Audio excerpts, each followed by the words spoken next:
미세 플라스틱을 이렇게 햇빛으로 쬐면 화학적으로 여러 물질로 분해가 됩니다. 이때 이산화탄소도 만들어지는데 이게 이제 바다를 산성화시키는 데 더 기여를 하는 것이죠. 그러지 마. 그리고 현재 전 세계 바다는 이 산도 pH가 0.01 정도 낮아졌습니다. 별 차이 없어 보이는 것 같은데. 예, 0.01. 이 단지 0.01의 이 산도 변화가 작은 것 같지만 과거에 수십만 년 동안 못 보던 굉장히 빠른 속도로 산도가 낮아지는 변화고요. 에? 그런 변화 때문에 세계 최대의 산호초지대라고 알려진 이 호주의 그레이프 베리어 리프. 이게 여기가 이제 최근 몇 년 사이에 죽음의 바다로 불릴 정도로 충격적인 모습으로 변하고 있다고 합니다. 와.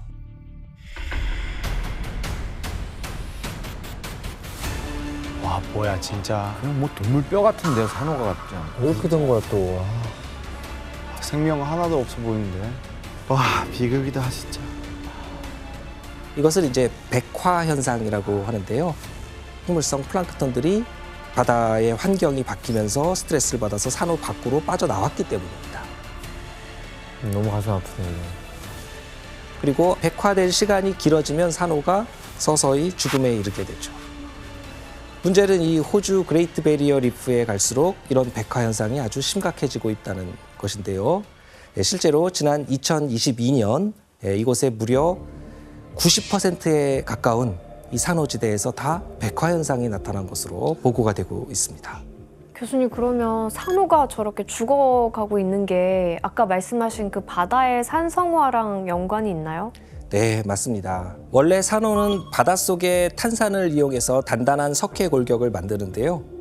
산도가 변하면서 골격이 서서히 약해지다가 결국은 죽음에 이르게 되죠. 근데 바다 산성화로 인한 이 산호의 피해는 단순히 이 산호 군락 그 자체로만 끝나는 게 아닙니다.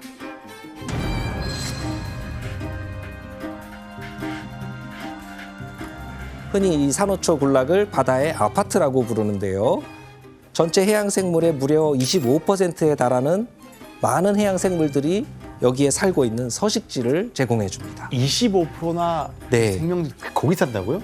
네, 바다의 아파트입니다. 진짜 아파트라는 네. 말 너무 많네요. 그래서 아파트구나.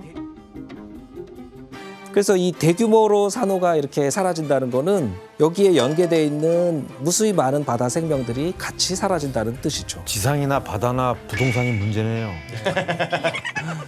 네, 그렇다면은 이 산호를 죽이는 거는 이 바다 산성화밖에 없을까요?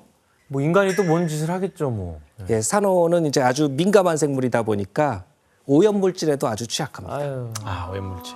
네, 그래서 얼마 전에 이 태국에서 바닷속 산호가 병에 걸리니까 관광 도시인 파타야 인근 해안에 비상이 걸렸는데요. 그러니까 지금 추세대로 가면은 앞으로 30년 안에 전 세계 대부분의 산호는 다 사라질 것이다. 최근 산호가 급격히 사라지고 있습니다.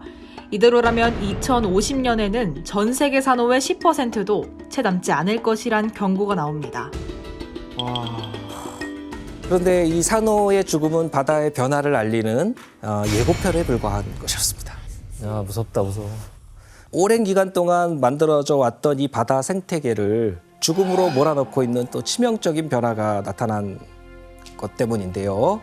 바다에 어떤 변화? 뭐 지구 온난화 때문에 온도가 올라가나요? 네, 맞습니다. 바다의 수온이 올라가는 이 온난화, 바닷물도 온난화되는 이 부분이 문제인데요.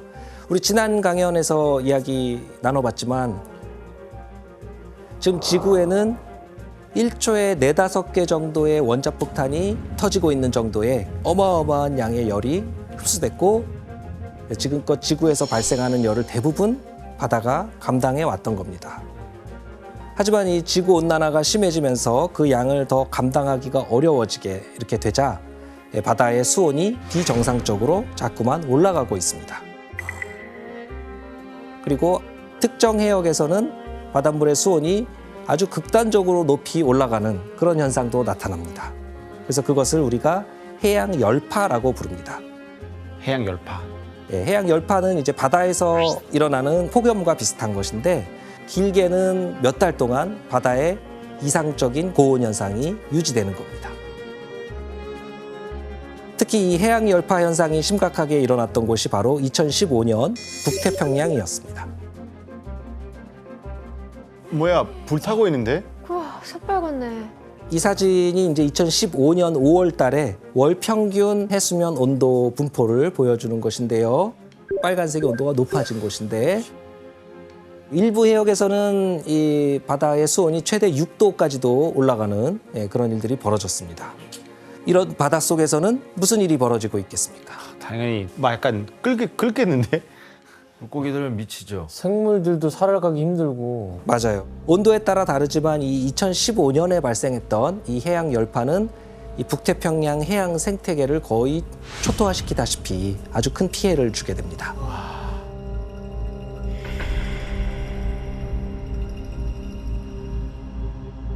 이 바다 표면이 비정상적으로 이제 따뜻해져서 수온이 올라가게 되면 이거는 이제 밀도가 낮아지면서 가벼워집니다.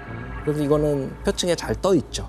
그럼 이 바다 아래에 차가운 물은 무거워서 가라앉아 있는데 따뜻한 물과 차가운 물이 잘 섞이지 않는 것이죠.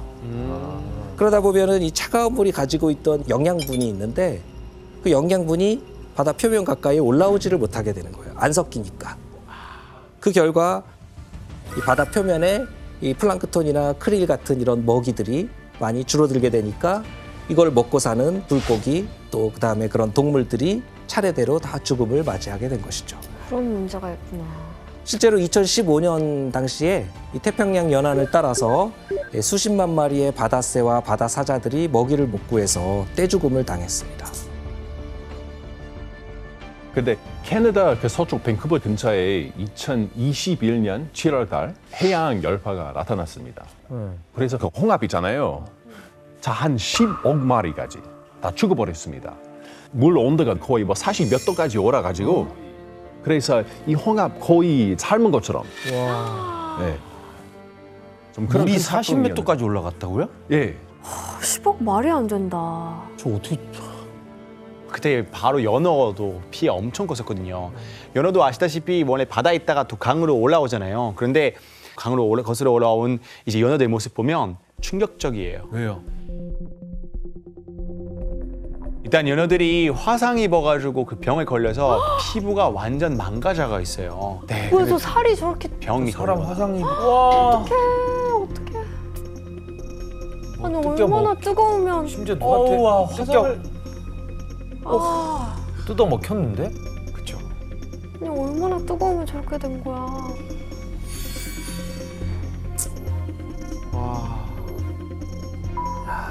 문제는 최근 10년 동안 전 세계 바다에서 발생한 해양 열파 횟수만 총 170번이 넘을 정도였습니다. 교수님, 이거 지금 전 세계적으로 이렇게 문제가 생기고 있으면 한국 바다의 수온도 좀 걱정이 되는데 뭐 어떤 상황이에요? 네, 우리나라 주변 바다의 수온 상승은 전 세계 평균보다도 더 빠른 속도로 나타나고 있습니다. 1968년부터 지난 50여 년간 우리나라 주변 바다의 평균 수온이 약 1.35도 정도 상승했는데요. 와. 이 제주도의 경우에는 겨울 바다 수온이 지난 36년 동안 무려 3.6도가 올랐습니다. 이건 제주 바다가 아열대 바다처럼 완전히 변해버리고 있다는 것을 의미합니다. 어릴 때는 풀도 많고 모든 바다가 살아 있어서 감태도 이만하고 뭐 소라도 많고 물건이라는 건 하나도 없고 바다가 이 백바다가 되어 있습니다. 지금은. 요즘은 바닥에 아무것도 없어. 풀에 난 거. 바다가 해요.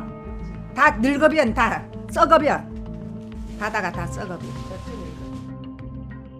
지구 온난화가 진행되면서 우리나라 바닷물의 온도가 빠른 속도로 높아지고 있습니다.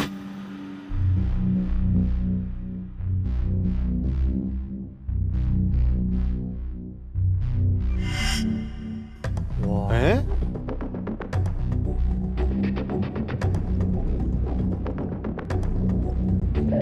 와, 어머, 어딨어. 돌만 남았어?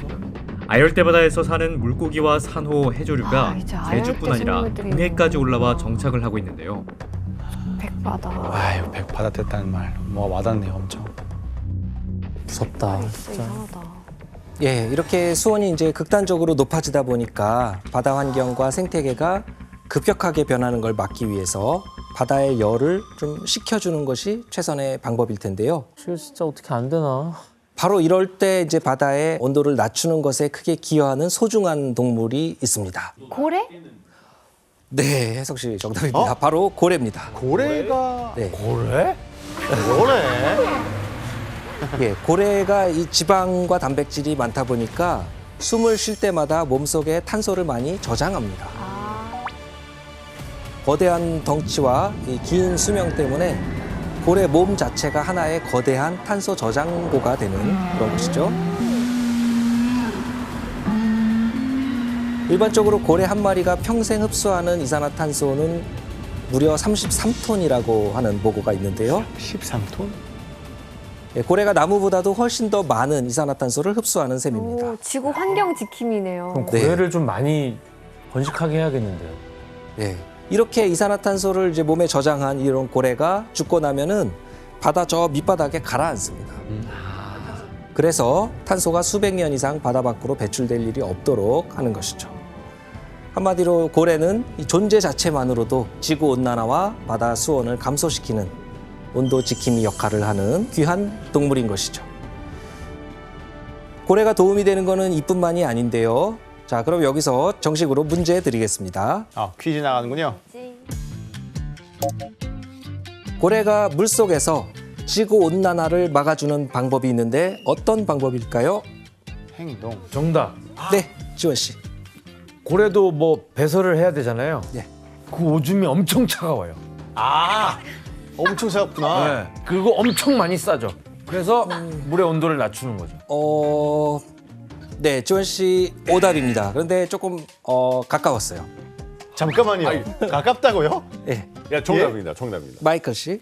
소변 말고 대변으로. 대변으로. 일단 뭐가 있겠죠? 거기? 대변에? 대변이야? 네, 마이클 씨 정답입니다. 설마. 맞아요? 네, 너무 한 끗 차이로 맨날. 대변에 뭐가 있길래요? 그러니까요. 대변에 뭐가 있지? 예, 이 고래의 이 배설물에는 다량의 영양분이 함유되어 있습니다. 이게 이제 바다 표면 근처에 살고 있는 식물성 플랑크톤의 먹이가 돼주는 것이죠. 우와. 대변을 보는 것만으로도 지구를 도와준다니까. 저희도 배설만 해서 지구온난화 막을 수 있다면 그럼 혹시 저희 대변도 도움이 될까요? 그러면 잠깐만. 앞으로 바다에다 똥 싸게요? 바다에다 싸야겠는데? 아니 바다를 위해서요. 그러니까 이 고래가 건강하게 살아있는 것만으로도 지구에 큰 도움이 되는 것이죠. 너무 기특하다. 앞으로 모든 인간들도 고래 잡으면 안 되겠어요. 당연히 안 되죠. 보호해야죠. 태어나서도. 네, 그런데 안타깝게도 전 세계 고래 숫자가 지난 100여 년 사이에 급격하게 감소를 했습니다. 그러지 마. 약 100년 전까지만 해도 고래의 개체 수는 무려 400에서 500만 마리에 달했었는데 이 정도 숫자면 한 해에 약 2억 2천만 톤의 탄소를 흡수해서 해저로 운반해주는 역할을 하는 겁니다. 이거는 현재 한국이 연간 온실가스 배출하고 있는 양의 약 3분의 1 정도에 해당하는 엄청난 양이죠. 하지만 고래는 현재 그 숫자가 감소하면서 2019년 기준으로 약 130만 마리 정도가 있다고 추산되고 있습니다.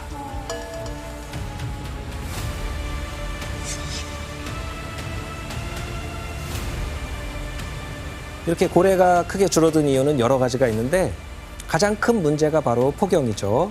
그래서 전 세계에서 고래를 사냥한 결과 고래의 다수종이 멸종 위기에 지금 처했을 만큼 심각한 문제가 됐습니다.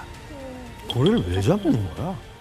고래가 이 너무 빠른 속도로 줄어드니까 고래를 보호하려고 1986년에 전 세계적으로 상업용 포경을 전면 금지했습니다.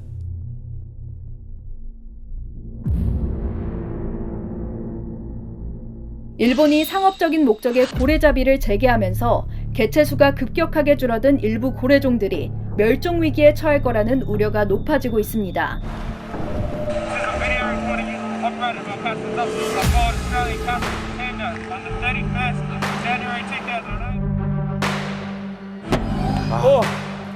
불쌍해.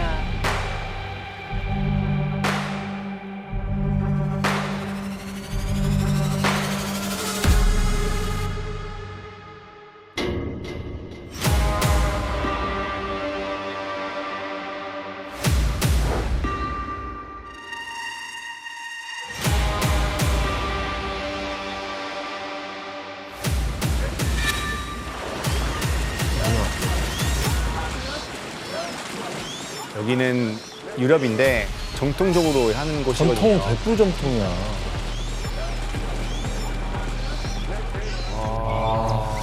진짜 못 보겠죠.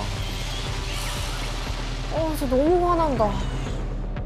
와, 피바다네 완전. 완전 피가 됐죠. 뭐하는 짓이야 이거.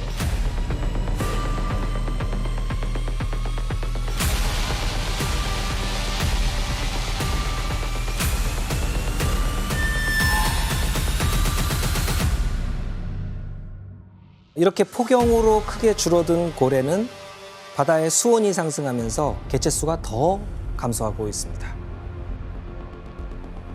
고래는 크릴새우나 플랑크톤 같은 이런 작은 물고기들을 먹이로 삼는데 이제 수온이 높아지면서 생명체들이 자꾸 감소하니까 고래의 먹이가 줄어드는 것이죠.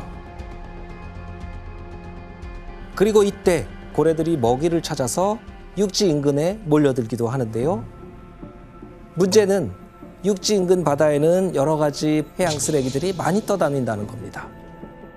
그래서 그 결과 온갖 어업 쓰레기에 걸리거나 또 플라스틱 쓰레기를 먹게 되고 죽음을 맞이하게 된 것이죠. 너무 불쌍해.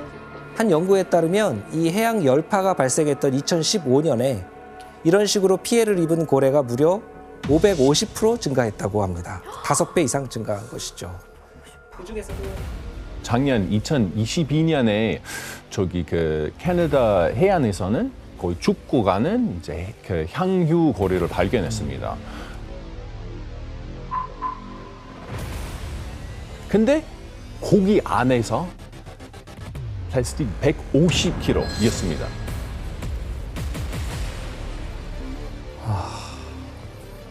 결국 지구에서 온도가 자꾸 높아지는 온난화가 진행될수록 전 지구적으로 고래가 더 많이 죽어가고 있다는 겁니다. 지구온난화로 인해서 높아진 바닷물 온도가 이렇게 바다 환경을 완전히 뒤바꿔 놓고 생태계를 위협하는 중입니다. 근데 여기에 더 치명적인 문제가 현재 바다에서 대규모로 발생하는데 그건 바로 바다 속에 있는 바닷물의 산소가 또 사라지고 있다는 겁니다. 산소도.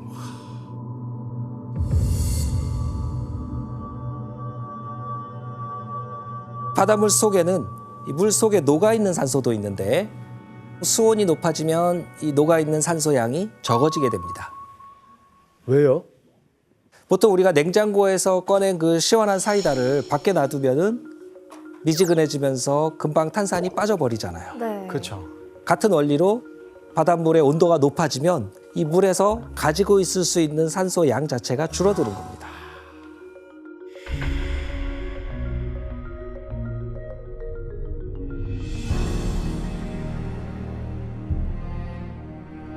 이거 진짜 충격이었어.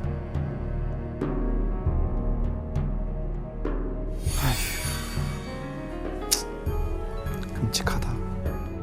물고기들 대부분 산소가 줄어드니까 결국 생명이 살 수 없는 죽음의 바다로 변하게 되는 겁니다. 벌써부터 산소 부족으로 이렇게 죽으면 어떡해? 그래서 이렇게 산소가 줄어든 바다를 죽음의 바다, 데드존이라고 부르는데요. 1960년대에는 데드존이 한 45군데 정도였다고 합니다. 그런데 지금 최근 2022년에는 전 세계 바다에 무려 700여 곳이 다 산소가 부족한 죽음의 바다로 돌변했다. 이렇게 파악이 되고 있죠. 죽음의 바다. 아직 파악하지 못한 데드존 수까지 합치면은 아마도 최대 1000곳 이상의 바다가 생명체가 살기 힘든 그런 죽음의 바다로 변했을 것이다. 이렇게 추정되고 있습니다.